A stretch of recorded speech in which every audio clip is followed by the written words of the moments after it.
हळदी कुंकूचं get ready with me तर तुम्ही पाहिलाच असेल आणि नसेल पाहिला तर प्लीज जाऊन लगेच पहा. तर असा काय मी लुक केला होता आणि आम्ही चाललो होतो हळदी कुंकूसाठी. गोल्डी आम्हाला सोडवायला येणार होता, म्हणजे मी आणि रश्मी जाणार होतो सोबत. मग त्यांच्या घरापर्यंत तो आला. ओवी काय म्हणते पहा जरा. ओवी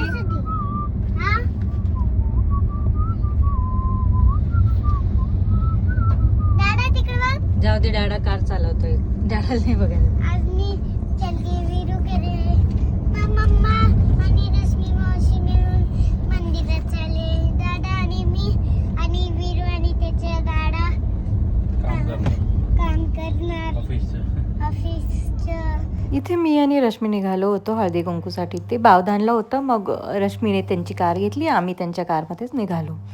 मग खूप काय लांब नव्हतं, 6-7 किलोमीटर होतं. मग शेवटी आम्ही पोचलो त्या लोकेशनवर जिथे हळदी कुंकू होतं. त्यांच्या सोसायटीतच होतं, क्लब हाऊसमध्ये. छान होती त्यांची सोसायटी आणि क्लब हाऊस वगैरे पण खूप मस्त होतं. तिथे खाली झुंबा वगैरे चालला होता आणि वरती ते कॅफे होतं जिथे हळदी कुंकू ठेवलं होतं त्यांनी.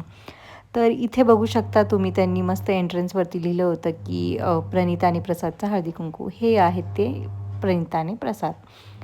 मग तिने आम्हाला सगळ्यांना वाण दिलं, वाण घेतलं, जेवण वगैरे केलं. मस्त पावभाजी पुलाव होता आणि मग रिटर्न निघालो.